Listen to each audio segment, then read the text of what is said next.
తమ్ముడు ముక్తినూతలపాటి వాసు పంపించిన శుభోదయ సుభాషిత శ్లోకాన్ని ఆలపించి శ్లోక తాత్పర్యాన్ని వివరిస్తున్నాను. బంధుమిత్రులందరికీ నమస్కరిస్తూ.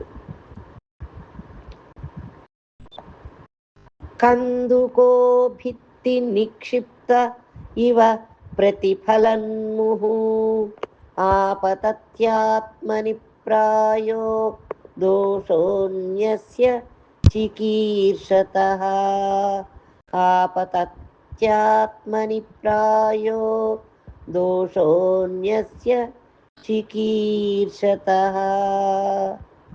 కథా సరిస్సాగరం.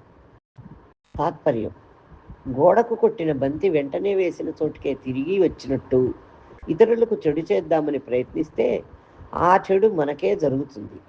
కానా ఇతరులకు చెడు ద్రోహం తలపెట్టకూడదని ఈ శ్లోక భావం.